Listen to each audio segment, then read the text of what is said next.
Hi students, मैं अमित कुमार फिर से इलेक्ट्रोस्टैट का नेक्स्ट पार्ट कूलम्ब्स लॉ पढ़ने के बाद हम लोग उससे आगे यूनिट चार्ज के बारे में पढ़ते हैं। किसके बारे में पढ़ते हैं? यूनिट चार्ज के बारे में। यूनिट चार्ज क्या होता है? ठीक है, तो यूनिट चार्ज की परिकल्पना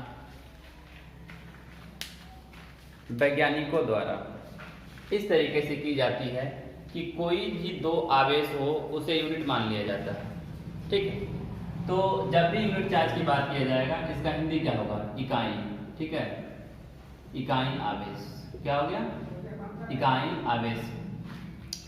तो हम लोग जानेंगे जब यूनिट आवेश लिया जाएगा तो उस पर कुल कितना कूलम्ब फोर्स लगेगा। कुल कितना कूलम्ब फोर्स लगेगा, जैसे हम इलेक्ट्रिक फोर्स भी कहते हैं। देखिए, तो जैसे यहाँ पे Q1 था और यहाँ पे Q2 था।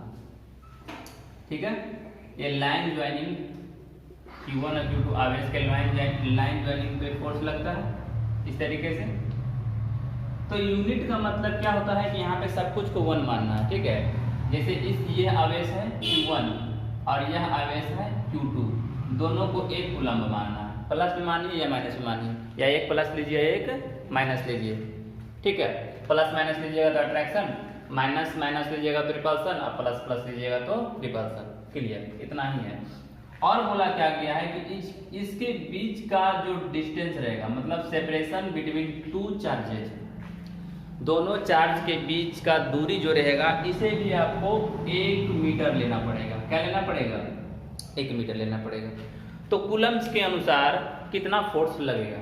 कूलम्ब्स के अनुसार इन दोनों आवेशों पर कितना फोर्स लगेगा? इलेक्ट्रिक फोर्स लगेगा। ठीक है, और उनके बीच का डिस्टेंस क्या है? 1 मीटर है, क्योंकि हम पढ़ ही रहे हैं यूनिट चार्ज। क्या पढ़ रहे हैं? Unit charge. ठीक है, देखिए कल हमने पढ़ा था कि F बराबर क्या होता है, तो K Q1 Q2 बटा R स्क्वायर, जहां पर K का मान कितना होता है? 1 बटा 4 पाई इप्साइलन इंटू Q1 Q2 बटा R स्क्वायर। क्लियर? इप्साइलन क्या होता है? परमिटिविटी। अगर हम यहाँ इप्साइलन नोट लिखे तो इप्साइलन नोट क्या होता है? तो इसको बोला जाता है permittivity of charge in free space. In free space या वैक्यूम, मतलब आवेश का परावैद्युतता। क्या होता है इसका हिंदी? आवेश का परावैद्युतता निर्वात। क्या इसको बोलते हैं? यह गुण है, आवेश का क्या है? गुण है। निर्वात में आवेश का परावैद्युतता। क्लियर? इसे बोलते हैं इप्सिलॉन नोट। अब देखिए, इप्सिलॉन होता है किसी और मीडियम में हो सकता है, जैसे पानी में, ठीक है, या किरासन में, कहीं भी बात किया जाए तो उस मीडियम के अनुसार उसका इप्सिलॉन जो है चेंज करता है, परमिटिविटी चेंज करता है। ठीक है, तो हम उसका लेक्चर अलग से देखेंगे परमिटिविटी का। ठीक है, आज हम लोगों को पढ़ना है यहाँ पे कूलम्ब्स लॉ का महत्व, फिर हमको ये जानना है कि कहाँ कहाँ पर कूलम्ब्स लॉ का यूज होता है और पॉइंट चार्ज क्या है, ये सब जानेंगे। ठीक है, तो हम लोग यहाँ देखें तो हम लोग क्या जानते हैं कि 1 गुना 1 बटा 4 पाई इप्सिलॉन नोट का मान कितना होता है? तो 9 गुना 10 के पावर 9। क्या होता है? 9 गुना 10 के पावर 9। ठीक है, और इसका मान कितना है? दोनों का बोल रहा है 1-1 कूलम्ब, और इसका 1 का स्क्वायर। टोटल हल करके कितना आ जाएगा फोर्स का मान? फोर्स का मान कितना आ जाएगा हल करके? 9 गुना 10 के पावर 9 न्यूटन। क्या आ गया? 9 गुना 10 के पावर 9 न्यूटन।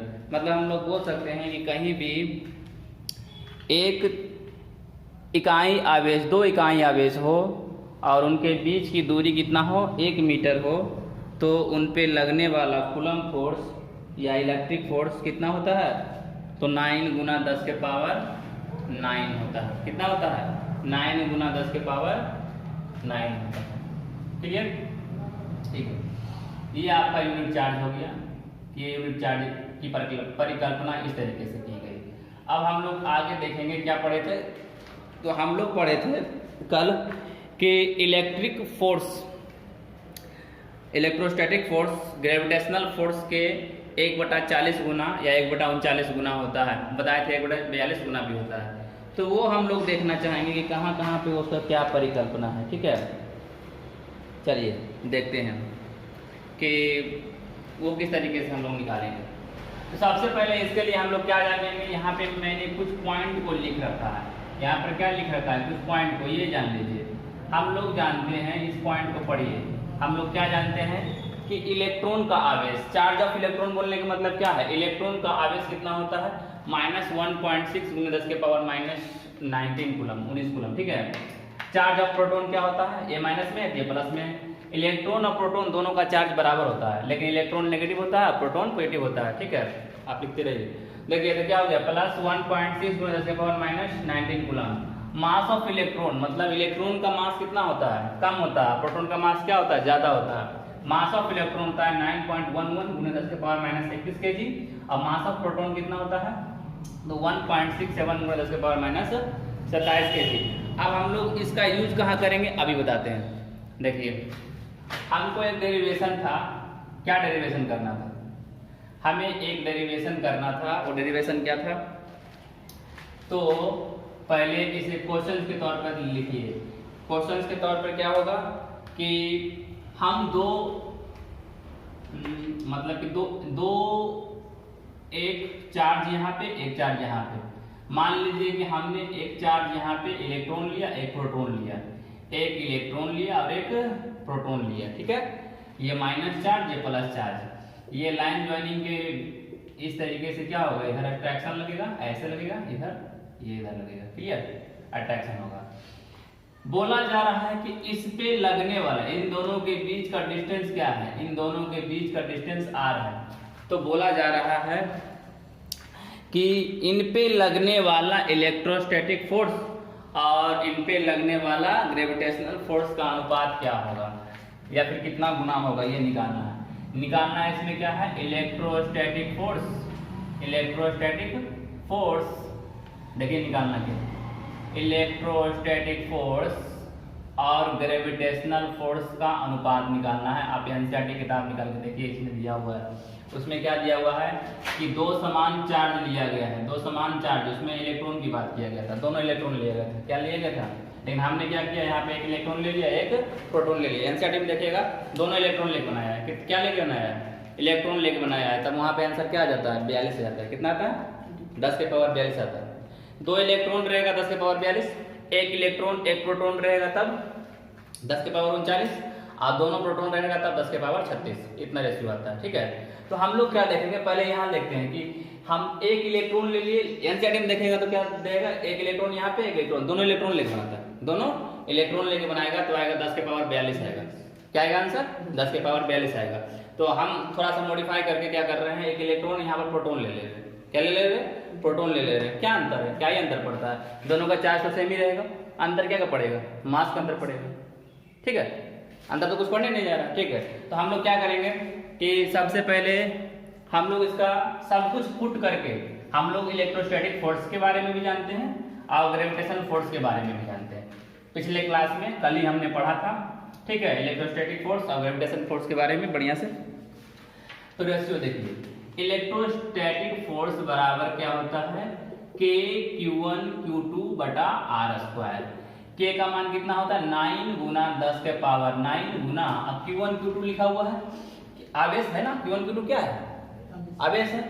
तो आवेश कितना दिया हुआ है, 1.6 गुना 10 के पावर -19 और एक और क्या दिया हुआ है, 1.6 गुना 10 के पावर -19 बटा r²।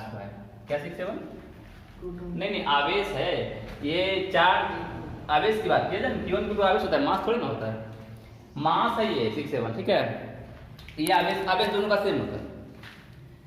सॉरी डिस्टर्बेंस के लिए। ठीक है, अब यहाँ पे हम लोग क्या देखें, अब देखिए यहाँ पे बोला क्या गया है कि ये डिस्टेंस दोनों के लिए बराबर रहेगा ना। इसे देखिए यहाँ पर क्या निकालने के लिए बोला है कि एक इलेक्ट्रॉन है एक प्रोटॉन है, इस तरीके से एक इलेक्ट्रॉन एक प्रोटॉन। चलिए मानिए एक इलेक्ट्रॉन ये है एक प्रोटॉन ये है, दोनों के बीच डिस्टेंस कितना है r है। तो इसी पर लगने वाला ग्रेविटेशन फोर्स और इसी पर लगने वाला इलेक्ट्रोस्टैटिक फोर्स का रेशियो निकालने बोल रहा है। पहले इलेक्ट्रोस्टैटिक फोर्स लिखिए फिर ग्रेविटेशन फोर्स लिखिए, इससे पता चल जाएगा कि इलेक्ट्रोस्टैटिक फोर्स कितना गुना होता है ग्रेविटेशन फोर्स के। ठीक है, तो सही बात है। देखिए कोई बॉडी रहे, चाहे बड़ा बड़ा बॉडी रहे या छोटा छोटा बॉडी रहे, हम रहे आप रहे कोई भी रहे, ग्रेविटेशन तो लगेगा ही लगेगा। हम पे इलेक्ट्रोस्टैटिक फोर्स नहीं लगेगा क्योंकि हम चार्ज नहीं है, मास है, तो हम पे ग्रेविटेशन लगेगा। लेकिन एक इलेक्ट्रॉन पर ग्रेविटेशन भी लगेगा क्योंकि उसमें मास भी है। तो हम क्या बोलेंगे, जहां मास रहेगा वहां तो ग्रेविटेशन लगेगा ही लगेगा, और चार्ज होने के कारण क्या लगेगा, इलेक्ट्रोस्टैटिक फोर्स भी लगेगा।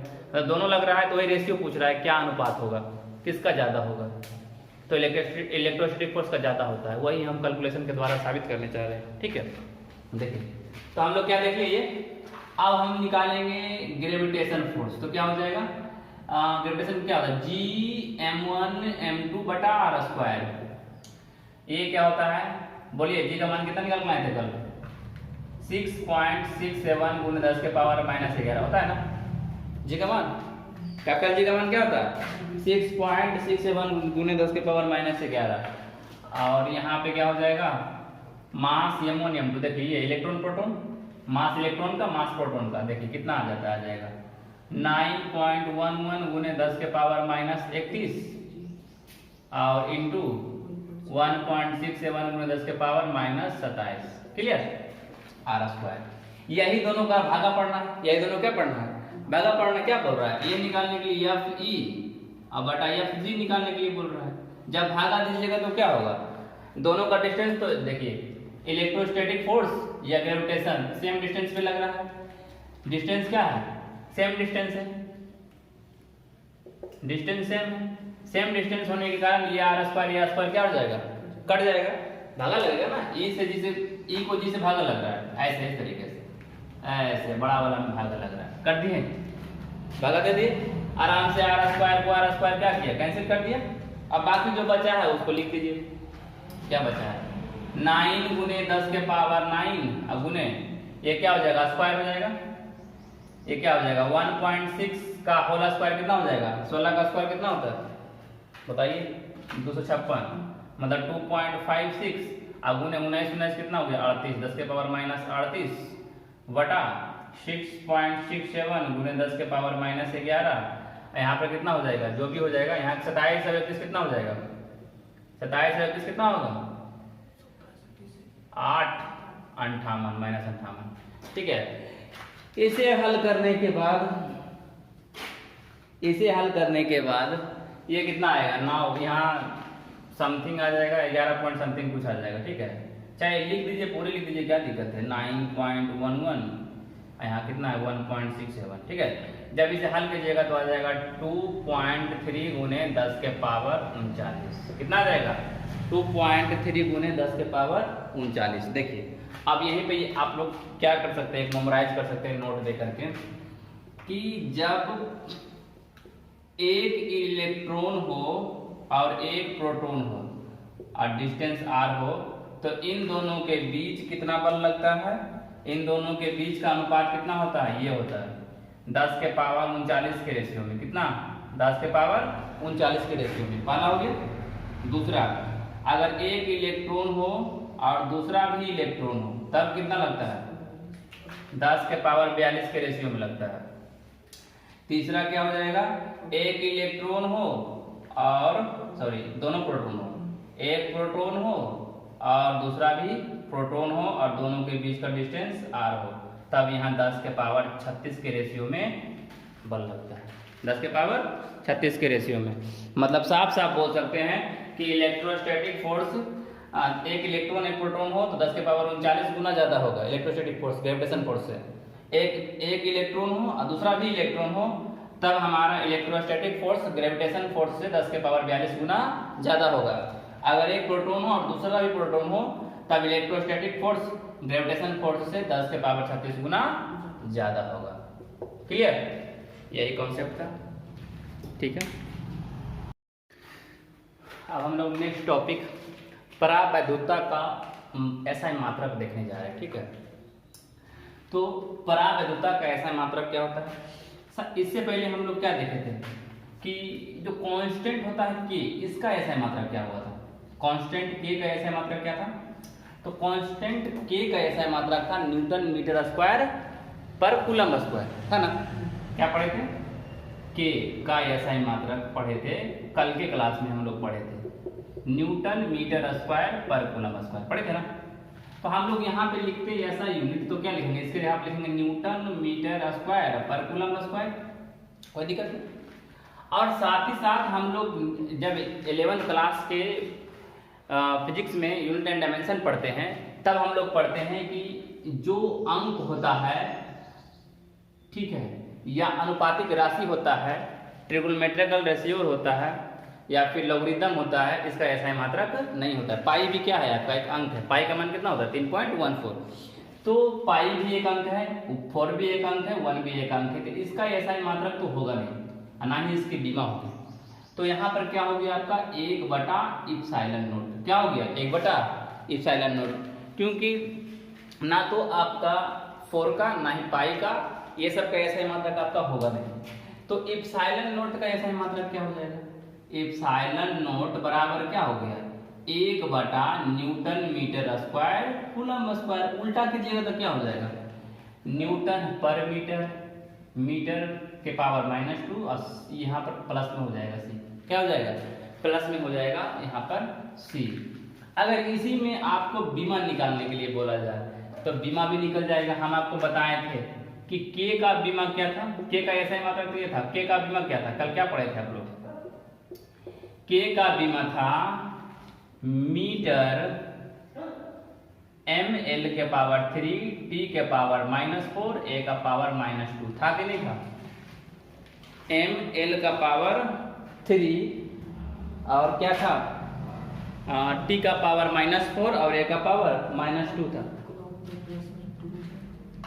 नहीं, ठीक है। अच्छा, न्यूटन मीटर स्क्वायर पर कूलम स्क्वायर, तो यहाँ कूलम का पावर 2 हो जाएगा। सही है, कूलम का पावर 2 हो जाएगा। न्यूटन का पावर -1, मीटर का पावर -2, अब कूलम माइनस की जगह पर क्या हो जाएगा? +2। ठीक है, यहाँ तक सही है। अब देखिए, अब यहाँ तक तो आप लोग उतार लिए होंगे, बहुत ही इंपॉर्टेंट है, ये भी आपका इंपॉर्टेंट है दोनों, और यहाँ भी जो निकल के आएगा ये भी इंपॉर्टेंट है। मतलब कि नियतांक का एसआई मात्रक न्यूटन मीटर स्क्वायर पर कूलम स्क्वायर। इप्सिलॉन नॉट परावैद्युता का एसआई मात्रक क्या होता है? न्यूटन पर न्यूटन के पावर -1, मीटर के पावर -2 और कूलम के पावर +2। ये जो होता है एक दूसरे का उल्टा होता है। मतलब साफ साफ क्या देख रहे हैं कि इसका उल्टा होता है, ये नहीं देख रहे हैं, हो रहा है ना? मतलब सीधा सीधी याद कर लीजिए कि जो आपका परावैद्युता है वह स्थिरांक का उल्टा होता है। क्या होता है? यहाँ से पता चल रहा है के बराबर 1/4 मतलब उल्टा क्या है? उल्टा है। ठीक है, अब यहाँ पे भी कर दीजिए। इप्सिलॉन नॉट का बीमा क्या हो जाएगा? इप्सिलॉन नॉट का बीमा क्या हो जाएगा? तो 1/ml3 t का पावर -4 a का पावर -2। तो यहाँ भी उल्टा हो जाएगा, m का पावर -1, l का पावर -3, t का पावर 4 और a का पावर 2। ये हो गया। मतलब ये चीज आपको याद रखना पड़ेगा। दो चीज याद रखिए, दो चीज याद हो जाएगा। मान लीजिए यही दोनों चीज आप याद कर लीजिए कि k का एसआई मात्रक क्या होता है? न्यूटन मीटर स्क्वायर पर कूलम स्क्वायर। k का बीमा क्या होता है? तो ml3 t का पावर -4 और a का पावर -2। तब आपका इप्सिलॉन नॉट का बीमा क्या हो जाएगा? तो इसका उल्टा हो जाएगा। तो m का पावर -1, l का पावर -3, t का पावर 4 और a का पावर 2। उल्टा कर दीजिए। अगर इप्सिलॉन नॉट का एसआई मात्रक पूछेगा तो क्या हो जाएगा? इप्सिलॉन नॉट का एसआई मात्रक क्या हो जाएगा? तो यहाँ पर हो जाएगा इसका उल्टा, न्यूटन मीटर स्क्वायर पर कूलम स्क्वायर का उल्टा, न्यूटन का पावर -1, मीटर का पावर -2 और कूलम का स्क्वायर। ठीक है, तो उम्मीद करते हैं कि ये आपको समझ में आया होगा। आप इसको क्या कीजिए? उतारिए। ठीक है, कूलम्स लॉ पर आधारित हम लोग एक क्वेश्चन को देखते हैं। ठीक है, देखिए क्वेश्चन बोर्ड पे लिखा हुआ है। क्या लिखा हुआ है? एक अल्फा कण। अल्फा कण कैसा कण होता है? हीलियम का कण होता है। अल्फा कण कैसा कण होता है? हीलियम का कण होता है। एक अल्फा कण कैसा होता है? हीलियम का कण होता है, हीलियम परमाणु होता है। ठीक है, हीलियम कैसा है? हीलियम कण होता है तो हीलियम के बारे में बताया गया है, धनात्मक होता है। कैसा होता है? धनात्मक होता है। ये बोला गया है कि इसका आवेश कितना है, तो 3.2 × 10⁻⁻19 तो प्लस है, ठीक है। अब क्या बोल रहा है, आवेश है एक सोने के परमाणु के नाभिक से, एक सोना, ये देखिए ये सोना आपका हो गया इस तरीके से, इसका नाभिक कहाँ बता रहा है, यहाँ पे प्लस होगा, नाभिक में क्या होता है, प्लस होता है, ठीक है। सोने के परमाणु के नाभिक से 12 × 10⁻⁻5 मीटर, मतलब इसके और इसके बीच का दूरी कितना है, 12 × 10⁻⁻5 मीटर। तो बोल रहा है सोने के परमाणु का नाभिक अल्फा कण पर कितना बल लगाएगा, मतलब ये जो नाभिक है, ये जो नाभिक है इस पे कितना बल लगाएगा, ठीक है। अब चूंकि ये क्या होगा, अट्रैक्शन होगा, ये रिपल्सन होगा, रिपल्सन होगा, ये भी प्लस चार्ज और ये भी प्लस चार्ज, तो क्या होगा, सबसे पहली बात है रिपल्सन होगा, लेकिन कितना रिपल्सन करेगा ये बताना चाह रहा है, ठीक है। ऐसे ये कितना रिपल्सन करेगा ये बारे में बताना आपको। देखिए लगा दीजिए कूलम्ब्स लॉ, कूलम्ब्स लॉ के अनुसार क्या था, फोर्स बराबर K Q1 Q2 बटा R²। K का मान 9 × 10⁻⁹, यहाँ पर Q1 का मान कितना है 3.2 × 10⁻⁻19, Q2 का मान कितना है 79 × 1.6 × 10⁻⁻19 और डिस्टेंस कितना दिया हुआ 12 × 10⁻⁻5 का होल स्क्वायर, यही आपका फोर्स आ जाएगा। देखिए सबसे बड़ी बात है कि कैसे कैसे आया, K का मान कितना है 9 × 10⁻9, ठीक है। अब यहाँ पर क्या है, अल्फा कण है Q1, तो इसका मान कितना है 3.2 × 10⁻⁻19 दिया हुआ है। अब देखिए यहाँ पर Q2 का मान इतना कैसे लिख दिया, Q में क्या होता है, इसमें सबसे बड़ी बात है इसमें कितना प्रोटॉन होता है 79 प्रोटॉन होता है, क्योंकि ये परमाणु संख्या कितना है 79। एक प्रोटॉन का आवेश कितना होता है, एक प्रोटॉन का आवेश 1.6 × 10⁻⁻19, तो 79 प्रोटॉन कितना होता है 1.6 × 10⁻⁻19 कूलम और गुने 79, कितना कूलम आ गया कितना, तो सोने के परमाणु के अंदर जो प्रोटॉन है उसका आवेश, ठीक है। तो ये आवेश हो गया हीलियम का, अल्फा कण का, ये आवेश हो गया परमाणु के, सोने के परमाणु के अंदर का जो कण है प्लस वो वाला, ठीक है। ये डिस्टेंस इसको हल करके आएगा 25 × 10 के पावर कितना आता है 25 × 10 के पावर -19 न्यूटन, -19 न्यूटन। आप लोग का ये काम है, ये होमवर्क है, हल कीजिएगा, ठीक है। ये 25 × 10 के पावर -19 न्यूटन कैसे आएगा, ठीक है। अब हम लोग इम्पोर्टेंस ऑफ कूलम्ब्स लॉ देख रहे हैं, क्या देख रहे हैं, इम्पोर्टेंस ऑफ कूलम्ब्स लॉ, मतलब कहाँ कहाँ अप्लाई हो सकता है, importance of Coulomb's law, Coulomb's law का महत्व, ठीक है। ये जो नियम है कूलम्ब्स लॉ, ठीक है, उसका महत्व हम लोग देखेंगे कहाँ कहाँ पर है। हमने कुछ बातों को बोर्ड पे लिखा है, क्या लिखा है, किसी परमाणु के नाभिक एवं इलेक्ट्रॉन के बीच कार्य करता है। मान लीजिए कि ये आपका नाभिक है, ठीक है, ऐसे नाभिक है, ठीक है, और इसके बाहर इलेक्ट्रॉन है, तो इसके बाहर इलेक्ट्रॉन है, इसके प्लस प्रोटॉन है, तो प्रोटॉन और इलेक्ट्रॉन के बीच भी ये प्रोटॉन है और ऐसे ये क्या है इलेक्ट्रॉन है।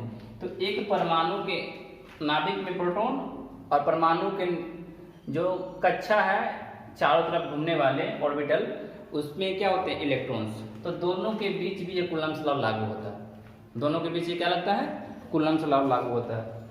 अब ये क्वेश्चन पूछता है कि जो कि मॉडर्न फिजिक्स में आएगा कि इस पे ग्रेविटेशन फोर्स भी लगता है और इस पे इलेक्ट्रोस्टैटिक फोर्स भी लगता है, तो ऐसा क्यों नहीं हुआ कि जैसे हम लोगों को पृथ्वी खींच के रखे हुए हैं अपनी ओर, कोई वस्तु खींच लेता है तो वैसे नाभिक ये भी खींच ले, ऐसा नहीं होता है, क्योंकि हम अभी बताए थे कि इलेक्ट्रोस्टैटिक फोर्स ऑफ अट्रैक्शन ज़्यादा होता है, 10 के पावर 39 गुना ज़्यादा होता है। एक प्रोटॉन है एक इलेक्ट्रॉन है, दोनों के बीच कितना ज़्यादा होता है 10 के पावर 39 गुना ज़्यादा होता है। इस कारण से इस पर ग्रेविटेशन फोर्स ना के बराबर है, क्या है ना के बराबर है, इस पर अप्लाई नहीं हो सकता ग्रेविटेशन फोर्स, क्योंकि इस पे इलेक्ट्रोस्टैटिक फोर्स ऑफ अट्रैक्शन इतना ज़्यादा है, एक प्रोटॉन और एक इलेक्ट्रॉन एक दूसरे को इतना ज़्यादा खींच रहा है, कितना ग्रेविटेशन फोर्स के अगेंस्ट 10 के पावर 39 गुना ज़्यादा, तो ये कार्य करेगा नहीं करेगा, सीधा सीधी बात, ठीक है, पहला समझ में आ गया। अब दूसरा देखिए, परमाणुओं को आपस में बांधकर अणु बनाता है, सही बात है, दो परमाणु है, ऐसे यहाँ पे मॉलिक्यूल है बहुत सारा, ठीक है, ऐसे दो परमाणु इस तरीके से, तो दो परमाणु ऐसे, एक अणु में ढेर सारा परमाणु होगा, एक अणु में ढेर सारा परमाणु होगा और एक मटेरियल में बहुत सारा अणु होगा, ठीक है। तो हम लोग क्या जानते हैं कि दो परमाणु भी आपस में बंधते हैं, वो भी किस लॉ के कारण, कूलम्ब्स लॉ के कारण, ठीक है। फिर आगे क्या बोल रहा है कि परमाणु अथवा अणुओं को आपस में बांधकर ठोस अथवा द्रव बनाता है। भाई सही बात है। जैसे दो परमाणु को बांधा, अब दो परमाणु भी इस तरीके से रहेगा, दो अणु रहेगा अलग अलग। जैसे मान लीजिए अणु है, अंदर परमाणु है, तो दो इस तरीके से अंदर में अणु आप परमाणु भी जुड़ रहा है और बाहर से ये अणु को भी जोड़ रहा है, बाहर से अणु को जोड़ रहा है, इस तरीके से ठोस द्रव बना रहा है, ठोस और द्रव बना रहा है, ठीक है। तीसरा चौथा नंबर पे आइए। कूलम्ब का नियम बहुत अधिक दूरी से लेकर बहुत कम दूरी तक के लिए एप्लीकेशन होता है। 10 के पावर माइनस 14 मीटर की दूरी तक के लिए भी एप्लीकेबल है। मतलब बहुत कम डिस्टेंस रहेगा तब भी और बहुत दूरी रहेगा तब भी, दोनों के लिए कूलम्ब का लॉ लागू है। लेकिन किसके लिए?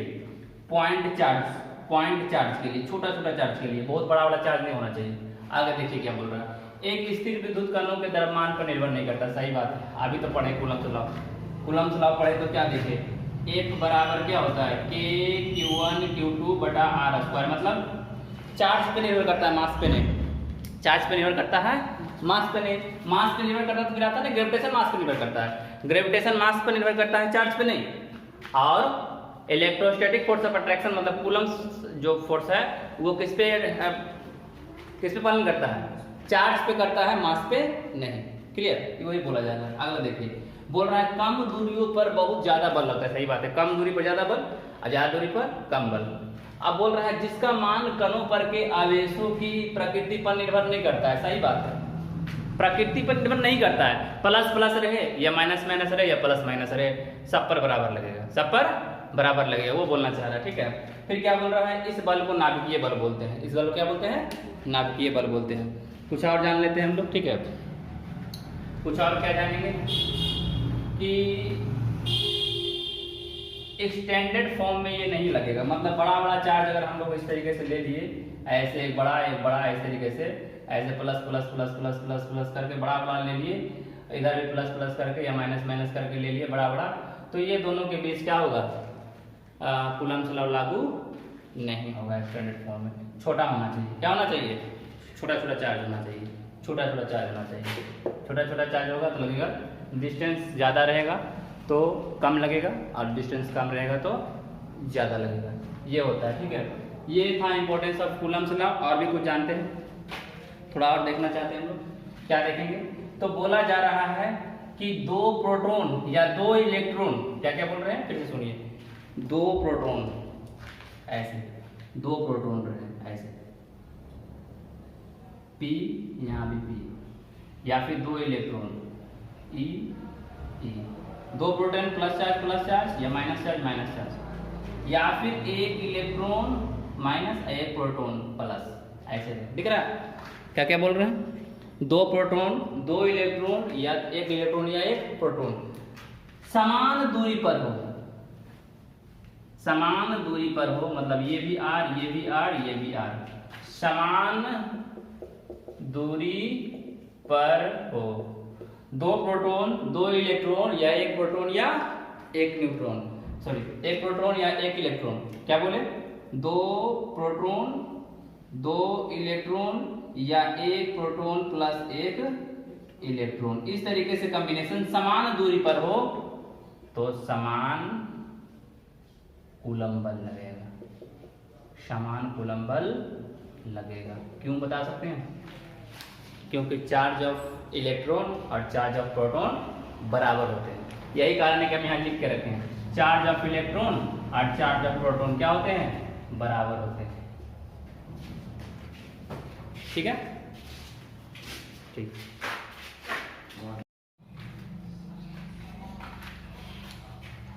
वायु में एक दूसरे से 30 सेंटीमीटर की दूरी में दो छोटे आवेशित गोलों पर क्रमशः, यहाँ दो गोला बोल रहा है, एक यहाँ पे ऐसे गोला है और एक यहाँ पे इस तरीके से गोला है, दो आवेशित गोला है, वायु में ही बोल रहा है, ठीक है। दो आवेशित गोला 30 सेंटीमीटर की दूरी पर है। आर का मान कितना बोल रहा है? 30 सेंटीमीटर की दूरी पर है। और इन दोनों गोला पर चार्ज कितना बोला जा रहा है? मान लीजिए ये Q1 चार्ज है, ये Q2 चार्ज है। तो एक पे जो Q1 चार्ज है बोल रहा है 2 × 10⁻⁻⁷ कूलम्ब, और जो Q2 चार्ज है वो 3 गुना 10 के पावर माइनस 7 कूलम। दोनों के बीच डिस्टेंस कितना दे रहा है? 30 सेंटीमीटर। देखिए हम आपको बताए थे कि यूनिट एंड डायमेंशंस वाले चैप्टर में क्लास 11th में कि यूनिट को एसआई मात्रक में रखते हैं। किसमें रखते हैं? एसआई मात्रक। कूलम जो है एसआई मात्रक। कूलम क्या है? कूलम जो है एसआई यूनिट है चार्ज का। SI unit of charge. SI unit of charge. तो हमें यहाँ पर जो सेंटीमीटर है उसको मीटर में लाना पड़ेगा। क्या मिलाना पड़ेगा? मीटर में लाना पड़ेगा। मतलब ये आ गया 3/10 मीटर। 3 क्योंकि यहाँ पे अगर एसआई यूनिट चार्ज का है तो यहाँ पे भी दूरी का एसआई मीटर होता है। दूरी का एसआई मात्रक मीटर होता है, सेंटीमीटर में। इसलिए यहाँ पे क्या करना पड़ा? 100 से भागा देना पड़ा। ठीक है। अब आप लोग निकाल लीजिए फोर्स। फोर्स का फॉर्मूला क्या हो जाएगा इलेक्ट्रोस्टैटिक फोर्स का? के Q1 Q2 बटा r²। के का मान 9 गुने 10 के पावर 9 होता है और Q1 Q2 का मान कितना हो गया? 2 गुना 10 के पावर माइनस 7, 3 गुना 10 के पावर माइनस 7 और यहाँ पे डिस्टेंस 3/10 है। 3/10 का होल स्क्वायर। ठीक है, बहुत बढ़िया। अब कीजिए गुना। यहाँ पर देखिए, यहाँ पर आपका क्या हो जाएगा? 9 तो 9 ही है। यहाँ पर हल करने के बाद कितना आ जाएगा? 14। देखिए 9 दूनी है ना, देखिए 3 दूनी 6 और 6 3 दूनी 6 कीजिए। ठीक है, और यहाँ पर क्या हो जाएगा? 14 में प्लस 9 माइनस 14 प्लस 9 क्या हो गया? 10 के पावर माइनस 5 नहीं है? नहीं होगा। 10 के पावर माइनस 14 और प्लस 9 कितना हो गया? माइनस 5। अब यहाँ पर क्या हो गया? 9 और बटा 100, 9/100 और 100 चला जाएगा कहाँ पे? ऊपर में। 9/100 100 चला जाएगा ऊपर में। यहाँ से 9 से 9 कट गया, यहाँ पर 6। अब 100 का मतलब क्या होता है? 100 का मतलब होता है 10 के पावर 2। तो यहाँ पर क्या निकल गया? 6 गुना 10 के पावर माइनस 3 न्यूटन। क्यों निकला इतना? इसलिए निकला क्योंकि -2 प्लस -5 प्लस 2, -5 प्लस 2 कितना हो जाएगा? -3। ये इतना आ गया 6 गुना 10 के पावर -3 न्यूटन। ठीक है, बोला जा रहा है कि 0.4 माइक्रोकूलम आवेश के किसी गोले पर अन्य छोटे आवेशित गोले के कारण, 2 गोला बोल रहा है। एक गोला यहाँ मान लीजिए, ठीक है, एक गोला यहाँ मान लीजिए। ठीक है, दोनों के बीच ही मान लीजिए Q1 है, ये मान लीजिए Q2 है। दोनों के बीच कुछ ना कुछ डिस्टेंस होगा। चलिए इसको मान लीजिए R। इन दोनों के बीच का डिस्टेंस R मान लीजिए। क्या बोला जा रहा है कि Q1 Q2 का मान कितना दिया हुआ है? अब फोर्स भी दे रहा है, इसमें फोर्स भी लग रहा है। इसमें जो फोर्स लग रहा है ये 0.2 न्यूटन का लग रहा है। कितना लग रहा है? 0.2 न्यूटन का लग रहा है। अब एक को बोला जा रहा है कि एक प्लस है एक माइनस है। देखिए ये प्लस है और ये माइनस है। अट्रैक्शन होगा इधर लगेगा। अगर बोला जाए तो ये क्या होगा? अट्रैक्शन लगेगा। इस तरीके से एक दूसरे को अट्रैक्ट करेगा। पहले ये समझ लीजिए, एक दूसरे को अट्रैक्ट करेगा। तो यहाँ पर जो Q1 का मान दिया हुआ है 0.4 माइक्रोकूलम दिया हुआ है। इसका मान 0.8 माइक्रोकूलम दिया हुआ है। माइक्रो मतलब क्या होता है बताइए? माइक्रो मतलब क्या होता है? माइक्रो, मिली, सेंटी, डेसी पढ़े है ना? माइक्रो मतलब, माइक्रो का मतलब होता है जैसे 1 माइक्रोकूलम बराबर हो जाएगा 10 के पावर -6 कूलम। हम क्या बोले थे कि चार्ज का ऐसा ही मात्रा कूलम है, माइक्रोकूलम थोड़े ना, मतलब माइक्रो को तोड़ना पड़ेगा। ठीक है, तो 1 माइक्रोकूलम बराबर कितना हो गया? 10 के पावर -6 कूलम। तो फोर्स का फॉर्मूला लगाइएगा तो क्या आ जाएगा? के Q1 Q2 बटा r²। के का मान कितना होता है? 9 गुने 10 के पावर 9 और Q1 का मान कितना हो गया? 0.4 माइक्रोकूलम। यहाँ क्या दिया हुआ है? 0.8 माइक्रोकूलम। और डिस्टेंस निकालना है यहाँ पे। यहाँ क्या बोला है? दूरी कितनी है, मतलब r का मान आपको निकालना है। r का मान क्या करना है? निकालना है। चलिए ठीक है, माइक्रोकूलम को तोड़ेंगे। यहाँ पर देखिए फोर्स का मान कितना दे दिया है? 0.2 न्यूटन। लिख दिए 9 गुने 10 के पावर 9। अब माइक्रोकूलम का मान कितना हो जाएगा? तो 10 के पावर -6, 10 के पावर -6 r²। अब यहाँ से हम लोग क्या करेंगे? r² का मान निकाल लेंगे आर स्क्वायर का मान निकालने के बाद जो मान आ जाएगा वही इसका हो जाएगा। ठीक है, तो क्या हो जाएगा, यहाँ देखिए 2 बार में कटेगा पहले ही आर स्क्वायर, यहाँ कितना हो जाएगा 2 बार में कटा, आर स्क्वायर इधर चला गया, आर स्क्वायर का मान क्या हो जाएगा, ये कितना आ जाएगा, 9 दूनी कितना हो जाएगा 18। चलिए ठीक है, दीजिए 9 को रहने दीजिए, 9 को तो इसी तरीके से रहने दीजिए, यहाँ पर 16 है। अब यहाँ से एक पॉइंट हटा के नीचे 10 कर दीजिए। ठीक है, यहाँ से अगर एक पॉइंट हटा के नीचे 10 करते हैं तो एक शून्य यहाँ से कट जाएगा, तो यहाँ कितना हो जाएगा 8 दूनी 16, 16 यहाँ पे आ गया। अब 16 यहाँ पे आने के बाद क्या हो जाएगा, 10 के पावर 9 यहाँ पे है, 10 के पावर -6 गुने 10 के पावर -6। जब यहाँ पर से r का मान निकालिएगा तो रूट में चला जाएगा, 9 गुने 16 गुने 10 के पावर -6 गुने 10 के पावर -6 गुने 10 के पावर 9। r का मान कैसे निकल जाएगा, रूट हटाइए r का मान निकल जाएगा, रूट हटाइएगा तो r का मान क्या होगा, निकल जाएगा। तो 9 का जगह पर क्या हो जाएगा 3, रूट 9 का रूट 3 और 16 का रूट 4, और यहाँ क्या हो जाएगा 10 के पावर -2 का जगह पे 1 निकल जाएगा, 10 के पावर -6 यहाँ पे आ गया। और यहाँ पे कितना पावर है, यहाँ पर तो 8 पावर था, यहाँ पे देखिए हम क्या बोले थे 10 से 1 कट गया था तो ये 8 पावर बचा था, कितना पावर बचा था 8 पावर बचा था। 8 पावर का यहाँ पे कितना बचेगा, 10 के पावर 2 4 पावर बचेगा, कितना आ गया 12 गुने 10 के पावर -2, 12 गुने 10 के पावर -2 किस में आ जाएगा, मीटर में आ जाएगा, 12 गुने 10 के पावर मीटर में आ गया। अब इसको सेंटीमीटर में भी निकाल सकते हैं, कैसे निकालिएगा, r बराबर कितना है 12 बटा यहाँ क्या हो जाएगा 10 के पावर 2 का मतलब क्या हो गया, सेंटीमीटर में निकालने के लिए क्या करते हैं हम लोग 100 से भागा देते हैं मीटर को सेंटीमीटर में बदलने के लिए। एक तो ये अभी आंसर हो गया 12 गुने 10 के पावर -2 मीटर सही है। ठीक है, अगर यहाँ सेंटीमीटर में आंसर है तो क्या करिएगा 10 के पावर 2 से भागा देते। तो क्या करना पड़ेगा यहाँ पर, अगर आपको यहाँ पर सेंटीमीटर में बदलना होगा तो क्या करना पड़ेगा, पहले ये 12 बटा 10 के पावर 2 है और 10 के पावर 2 से क्या है यहाँ पे है, ये क्या हो जाएगा आपका सेंटीमीटर में बदल जाएगा, ये हो गया 12 सेंटीमीटर। मीटर को सेंटीमीटर में बदलने के लिए क्या करते हैं 10 के पावर 2 से गुना करते हैं, क्या करते हैं गुना करते हैं, सही है गुना करते हैं। 10 के पावर 2 नीचे आ गया और 2 से 2 कट गया, कितना आ गया 12 सेंटीमीटर इसका आंसर है। क्लियर, बाकी का ऑपरेशन खुद से